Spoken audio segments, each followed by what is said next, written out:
नमस्कार, ज्ञान भूमि के यूट्यूब चैनल पर आपका हार्दिक स्वागत है। आज का विषय अभिधा मूला व्यंजना है। 23वें एपिसोड के माध्यम से हम अभिधा मूला व्यंजना के स्वरूप को समझें।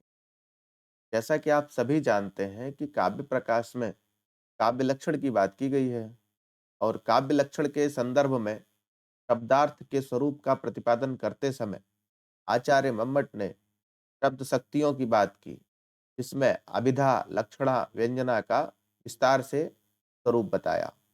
इसी क्रम में जब लक्षणा के स्वरूप का प्रतिपादन कर रहे थे, लक्षणा के भेदों का प्रतिपादन करने के बाद आचार्य मम्मट लक्षणा का व्यंजना के आधार पर भेद करते हैं।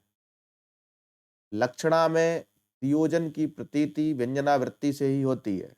प्रयोजन व्यंग्य होता है। प्रयोजन जो अर्थ होता है वो व्यंग्यार्थ होता है।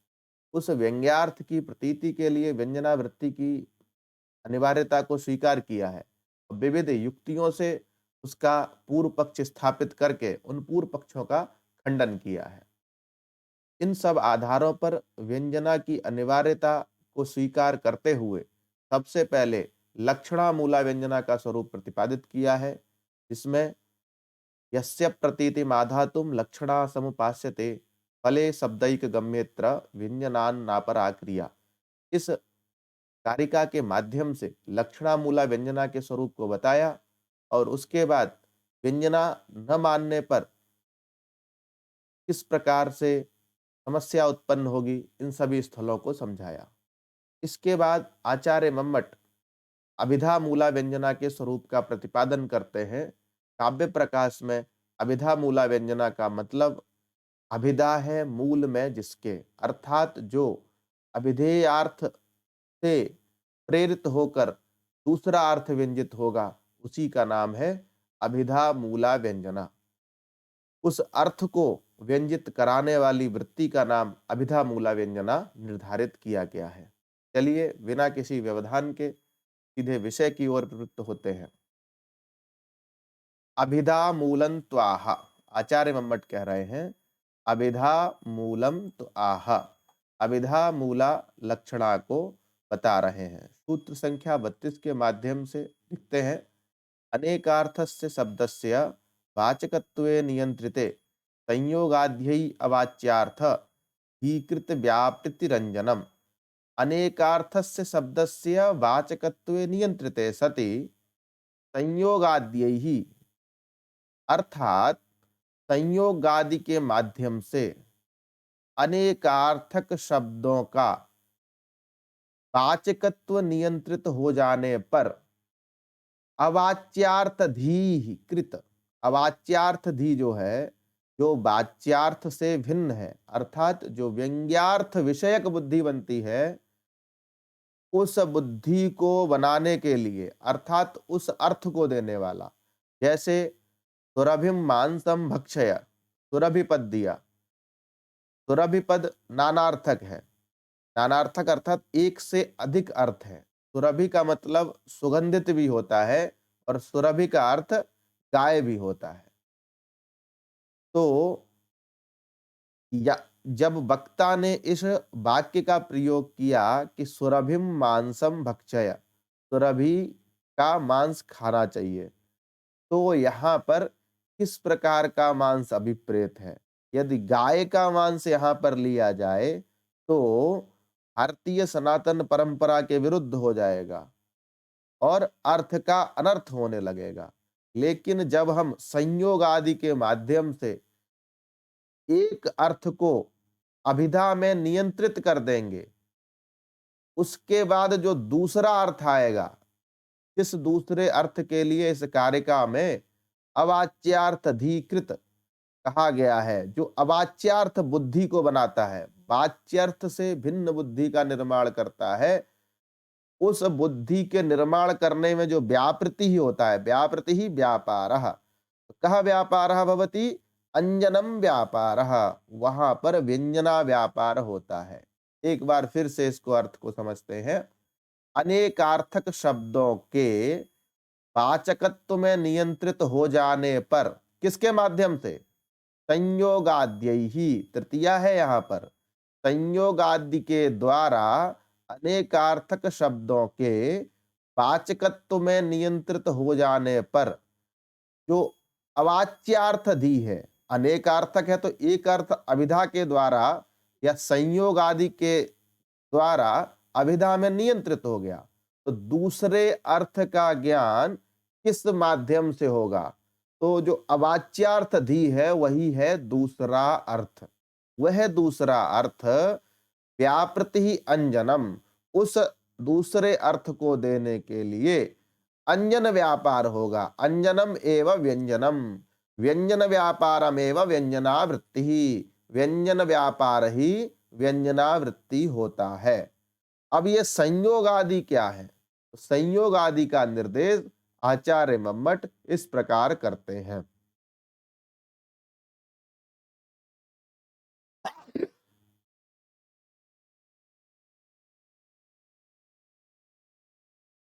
संयोगो विप्रयोगश्च साहचर्यं विरोधिता, अर्थः प्रकरणं लिंगम शब्दस्यान्यस्य सन्निधि, सामर्थ्यम औचिति देशः कालो व्यक्ति स्वरादयाः शब्दार्थस्य नवच्छेदे विशेष स्मृति हेतवः। ये संयोगादि नियामक बनते हैं अभिधा के नियंत्रण में, अर्थात बहुत सारे अर्थों वाले शब्द के एक अर्थ में नियंत्रित करने के लिए ये जो संयोग आदि है वो नियामक बनते हैं। अभी संयोग आदि के माध्यम से अनेकार्थक शब्दों का जो वाचकत्व है, अर्थात जो अभिधाजन्य अर्थ है, वो संयोग आदि के माध्यम से नियंत्रित हो जाएगा। समझते चलिए। जैसे एक और उदाहरण मिलता है, सैंधवम आनय। सैंधव पद नानार्थक है, एक से अधिक अर्थ वाले को नानार्थक कहते हैं। हम लोग व्यवहार में भी बहुत सारे पद प्रयोग करते हैं जिसके एक शब्द के बहुत अर्थ होते हैं। काशी में एक शब्द प्रचलित है महादेव। यह एक शब्द ध्वनि के भेद से कई अर्थों का व्यंजक होता है। जैसे सामान्य रूप से गुरु महादेव, ठीक है। कोई आश्चर्यजनक बात बताया किसी ने, महादेव, ये वाली बात हो जाती है। कोई बहुत सुंदर लग रहा है, महादेव। तो इस तरह एक महादेव शब्द कई अर्थों का व्यंजक केवल ध्वनि भेद से हो जाता है। उसी तरह सैंधवम आनय के दो अर्थ हैं। सैंधव मतलब नमक या लवण होता है, और सैंधव मतलब सिंधु देश में उत्पन्न अश्व होता है। सिंधु देश से समुत्पन्न अश्वः। तो एक सैंधव शब्द के दो अर्थ हो गए। अब यहां पर सैंधवम आनय किसी ने कहा कि सैंधव को लाओ, तो या प्रकरण में क्या किस सैंधव के मंगाने की बात की जा रही है? समस्या उत्पन्न होगी तो प्रकरण से ये एक सैंधव पद नियंत्रित हो जाएगा। अगर भोजन का प्रसंग है तो सैंधव मतलब नमक लाना अभिप्रेत होगा। यदि भोजनातिरिक्त गमन का प्रसंग है, कोई व्यक्ति कहीं जा रहा है और कह रहा है सैंधवम आनय, तो वहां पर सैंधवम आनय से सैंधव देश समुत्पन्न जो अश्व है वही अर्थ आएगा, और वह प्रकरण से अभिधा में नियंत्रित हो जाएगा। और सैंधव शब्द का जो नमक या लवण अर्थ है वो व्यंजनावृत्ति के द्वारा आएगा। तो आप एक चीज समझ लीजिए, सैंधव पद के जिस प्रकार दो अर्थ हैं, नमक और अश्व, एक पद प्रकरण के माध्यम से नियंत्रित होगा, वो होगा अभिधेयार्थ। लेकिन जो प्रकरण के माध्यम से नियंत्रित नहीं होगा और वक्ता या श्रोता के मस्तिष्क में एक अवाच्यार्थ धी बनेगी, उस अवाच्यार्थ धी अर्थात वाच्यार्थ से भिन्न बुद्धि का निर्माण करने वाला जो व्यापार होगा, उसी व्यापार का नाम व्यापृति ही अंजनम अर्थात व्यंजना व्यापार है। तो यहां पर आप एक चीज समझ गए, संयोग आदि के माध्यम से संयोग, विप्रयोग, साहचर्य और विरोधिता, इनके माध्यम से एक अर्थ नियंत्रित हो गया। एक अर्थ नियंत्रित हो जाने पर दूसरा अर्थ जो आ रहा है वह व्यंजना व्यापार के माध्यम से आता है। इसीलिए इसको अभिधा मूला व्यंजना का स्वरूप या स्थल बताया गया है। अभिधा मूला व्यंजना का क्या स्वरूप है, उसको इस कारिका के माध्यम से उसका लक्षण किया गया है। और संयोग आद्यई ही जो कारिका में कहा गया है वो कितने होते हैं, संयोग एक हो गया, विप्रयोग दो हो गया, यहाँ पर विप्रयोगश्च होना चाहिए।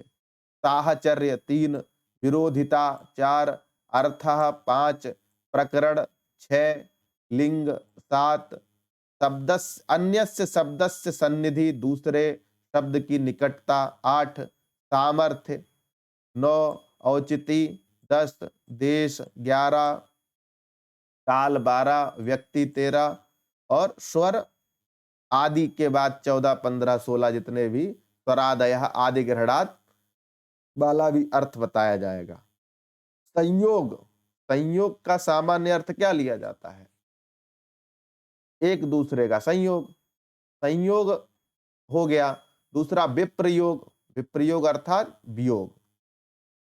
अब जिसका संयोग प्रसिद्ध है उसी का विप्रयोग होगा, न कि सबका वियोग हो सकता है। यस्यः संयोगो प्रसिद्ध तस्यैव विप्रयोगश्च भवति। साहचर्यम, साहचर्य भी होता है, साहचर्यतीति, साहचर्यम करके जो स्थिति बनती है। विरोधिता, विरोध होता है, अर्थ से भी आएगा, एक अर्थ से भी अब किस प्रकार आएगा इसको हम समझेंगे। प्रकरण से भी आएगा, लिंग से भी आएगा, शब्दस्य अन्यस्य शब्दस्य सन्निधि, अन्य शब्द की निकटता के माध्यम से भी आएगा, सामर्थ्य से भी आएगा। तो ये जो 14 से अधिक आदि पद से अधिक दे दिए गए हैं, इनके माध्यम से जितने भी स्वरूप हम समझेंगे, उन स्वरूपों को, उन उदाहरणों को यदि आप याद कर लेंगे तो सभी प्रतियोगी परीक्षाओं में कई बार आता है अर्थ का उदाहरण क्या है। मैंने स्वयं ही देखा था, उत्तर प्रदेश उच्चतर शिक्षा सेवा आयोग की परीक्षा में पूछा गया था अर्थ का उदाहरण, लिंग का उदाहरण, कई बार संयोग का उदाहरण पूछ देता है। तो संयोग, विप्रयोग, साहचर्य और विरोध के उदाहरण तो अत्यंत सरल है, व्यक्ति कर लेता है।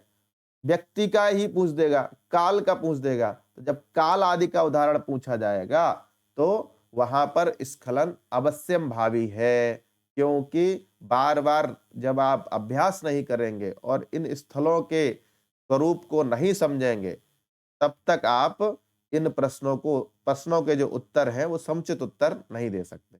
चलिए उदाहरण की तरफ बढ़ते हैं और उदाहरण के माध्यम से संयोग आदि के स्वरूप को समझेंगे। इत्युक्त दिशा, इस कही गई दिशा के माध्यम तो सही कर लेते हैं थोड़ा सा। हम्म सशंख चक्रो हरि। अब यहां पर कहा गया है शंख और चक्र के साथ हरि। वक्ता का अभिप्राय था हरि का बोध कराना। हरि के बोध में हरि शब्द जो है वो नानार्थक है। हरि शब्द मेढक का वाचक है, सर्प का वाचक है, अश्व का वाचक है और हरि अर्थात विष्णु का वाचक है। लेकिन जब सशंख चक्र हरि कहेंगे तो शंख और चक्र का संयोग हरि, कौन से हरि के साथ है, न मेढक के साथ है, न अश्व के साथ है, न सर्प के साथ है, वह केवल भगवान विष्णु के साथ ही है। तो हरि शब्द यहाँ पर सशंख चक्र संयोग के माध्यम से हरि अर्थात विष्णु अर्थ में नियंत्रित हो गया, विष्णु अर्थ में नियंत्रित हो गया संयोग के माध्यम। अब ये संयोग का उदाहरण बनेगा नहीं, और जो हरि के और अर्थ आ रहे हैं, अश्व, हाथी, या फिर आप ले लीजिए सर्प, मेढक, ये सब जो अर्थ आएंगे वह अभिधा से आएंगे, सॉरी व्यंजना से आएंगे, क्योंकि इन अवाच्यार्थ धीकृति व्यापृति रंजनम जैसा कि कारिका में कहा गया है, तो अवाच्यार्थ धी है, वाच्यार्थ से भिन्न बुद्धि है, उसका निर्माण, उसका अर्थ व्यंजना व्यापार से होगा ही। अभिधा से केवल हरि शब्द विष्णु अर्थ में नियंत्रित हो जाएगा।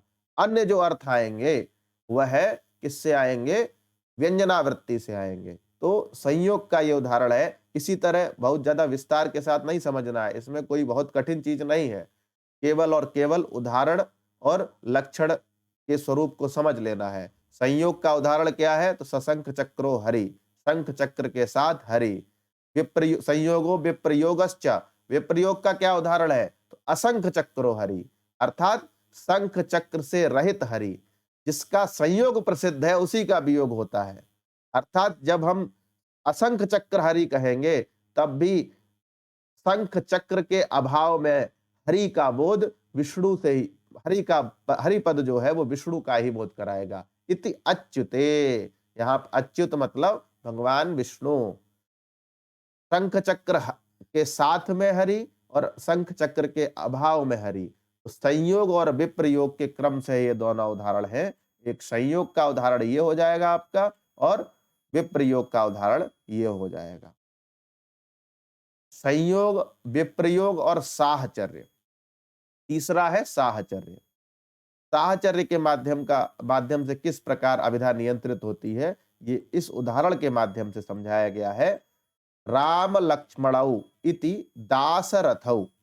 राम और लक्ष्मण, राम और लक्ष्मण, जब राम और लक्ष्मण कहेंगे तो राम और लक्ष्मण पद से किसका बोध होगा? दशरथ के पुत्रों का बोध होगा। क्योंकि राम के साथ जब लक्ष्मण आएगा, वैसे राम शब्द जो है वो नानार्थक है, बलराम अर्थ भी आएगा, परशुराम अर्थ भी आएगा, लेकिन लक्ष्मण के साहचर्य से यहाँ पर जो राम पद है वो अभिधा के माध्यम से, अर्थात साहचर्य रूप अभिधा का जो नियामक है उसके माध्यम से दशरथ पुत्र में नियंत्रित हो जाएगा। तो संयोग का उदाहरण सशंख चक्रो हरि, विप्रयोग का उदाहरण असंख चक्रो हरि, और साहचर्य का उदाहरण राम लक्ष्मणौ इति दासरथौ। ऐसे आपके प्रश्न कैसे बनेगा बता दे रहे हैं। असंख चक्रो हरि इति अच्युते इत्यत्र अभिधा नियामकम किम, अभिधा का नियामक क्या होगा? रामार्जुन गतिस्तयो इति भार्गव कार्तिवीर्ययो। अब संयोग हो गया, विप्रयोग हो गया, साहचर्य हो गया, उसके बाद चौथा उदाहरण आता है विरोध का। विरोध अर्थात परस्पर जो बद्ध घातक भाव है, आपस में जो एक दूसरे को विध्वंस करने की जो भावना है। जब हम कहेंगे रामार्जुन गतिस्तयोः, यहाँ पर भी राम पद नानार्थक है। जैसा कि हम आपको पहले भी बता चुके हैं, राम पद का दशरथ पुत्र राम भी है, परशुराम अर्थ भी है और बलराम अर्थ भी है। परंतु जब हम अर्जुन के साथ उसको साहचर्यत कर देंगे तो दो ही अर्थ आएंगे, भार्गव और कार्तिवीर्य। भार्गव अर्थात परशुराम और कार्तिवीर्य जो अर्जुन के साथ, कार्तिवीर्य अर्जुन, सहस्त्रार्जुन, इन दोनों का बद्ध घातक भाव युद्ध हुआ था। इसलिए यहाँ पर विरोध जो अभिधा का नियामक है, विरोधिता, उसके माध्यम से रामार्जुन गतिस्तयो में जो भार्गव कार्तिवीर्य अर्थ है वह अभिधा से नियंत्रित हो गया भार्गव कार्तिवीर्य में। और राम और अर्जुन, सहस्त्रार्जुन के बाद जो पांडव अर्जुन है, ये दोनों ही शब्द नानार्थक हैं। जो अन्य अर्थ आएंगे उन अन्य अर्थों को देने में जो व्यापार प्रवृत्त होगा वह व्यंजना व्यापार होगा। इसी तरह स्थाणुम भज भवच्छिदे इति हरे।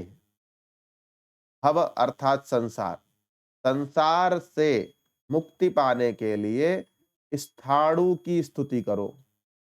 अब स्थाणु शब्द भी यहाँ नानार्थक है। स्थाणु शब्द क्या है? नानार्थक है। सबसे पहले हम अभिधा के नियामकों को याद करेंगे। मुझे लगता है इसको और सही स्वरूप में आपको बताना चाहिए, इसलिए इसमें कुछ एडिटिंग की आवश्यकता है। जैसे अब हम यहाँ जाएंगे बार बार तो बुद्धि से उतर जाएगा। पहला क्या है? संयोग का हो गया, विप्रयोग क्या हो गया, साहचर्य का होगा, विरोधिता हो गया। अर्थ का उदाहरण है। किसका उदाहरण है? अर्थ का उदाहरण है। स्थाणुम भज भवच्छिदे, संसार रूपी कष्टों से मुक्ति पाने के लिए या संसार से मुक्ति पाने के लिए क्या करना है? स्थाणु की स्तुति करो। स्थाणु शब्द भी नानार्थक है। स्थाणु शब्द नानार्थक है। तो यहाँ पर किस आधार से स्थाणु पद की स्तुति होगी? एक तो स्थाणु पद का अर्थ है ठूंठ, जो लकड़ी का एक ठूंठ टाइप का होता है, कोई पेड़ सूख जाता है तो उसका ठूंठ बन जाता है। दूसरा स्थाणु पद का अर्थ है शिव। तो यहाँ पर स्थाणु में किसकी स्तुति की जाए, ठूंठ की स्तुति की जाए या शिव की स्तुति की जाए, ये दो अर्थ हमारे सामने आते हैं। तो यहाँ पर अर्थ के माध्यम से, अर्थ प्रयोजनम, प्रयोजन के माध्यम से, प्रयोजन क्या है? भवच्छिद, संसार से मुक्ति, संसार से मुक्ति कराने में शिव ही समर्थ हो सकते हैं, ना कि वह ठूंठ लकड़ी का। इसलिए अर्थ प्रयोजनम, अर्थ का मतलब होता है प्रयोजन। तो अर्थ के माध्यम से अभिधा नियंत्रित, स्थाणु पद की अभिधा नियंत्रित हो जाएगी शिव अर्थ में, और जो ठूंठ अर्थ है वो व्यंजनावृत्ति से आएगा। मुझे लगता है आज के लिए इतना पर्याप्त है। अग्रिम कक्षा में छोटे छोटे वीडियो इसलिए बना रहा हूं ताकि आपको चीजें समझ में आए। बहुत ज्यादा विस्तार से ज्यादा वीडियो हो जाता है, आप लोगों को कम समझ में आता है। धीरे धीरे विषय की गहनता बढ़ती जा रही है और उसको सरल बनाने का एकमात्र उपाय है थोड़ा थोड़ा पढ़िए। अल्पारंभ क्षेम करह, वैसे आरंभ नहीं है ये, हम लोग मध्य में चल रहे हैं, लेकिन फिर भी आप थोड़ा थोड़ा करके पढ़िए। अभी आप 4 उदाहरणों 5 उदाहरणों को समझ लीजिए। पहला संयोग का उदाहरण क्या है? संयोग का उदाहरण बता दिया, सशंख चक्रो हरि। जो आपकी नोटबुक है उसमें नोट डाउन कर लीजिए, संयोग बराबर सशंख चक्रो हरि। फिर विप्रयोग असंख चक्रो हरि। इन दोनों की अभिधा कहाँ नियंत्रित होती है? अच्युत में, संयोग और विप्रयोग से। साहचर्य का उदाहरण क्या है? राम लक्ष्मणौ इति दाशरथौ, ये साहचर्य का है। साहचर्य बराबर राम लक्ष्मणौ, इस तरह लिख लेंगे। रामार्जुन गतिस्तयो, ये विरोधिता का उदाहरण है, विरोध का उदाहरण है। विरोध कहिए चाहे विरोधिता कहिए, ठीक है। स्थाणुम भज भवच्छिदे, ये अर्थ का उदाहरण है। तो 5 उदाहरण हम लोग आज पढ़े। कल हम जो बचे हुए हैं उनको भी पढ़ लेंगे। इसके बाद हमें अभिधा मूला व्यंजना से, अभिधा के जो नियामक हैं संयोग आदि, इनसे किस प्रकार जो वाचकत्व है, जो अनेकार्थस्य शब्दस्य जो वाचकत्व है, अनेकार्थक अर्थात नानार्थक शब्दों का जो वाचकत्व है अर्थात वाच्यार्थ जो है, वो किस प्रकार अभिधा के जो नियामक हैं संयोग आदि उनसे नियंत्रित होता है, ये बात हमें समझ में आ जाएगी।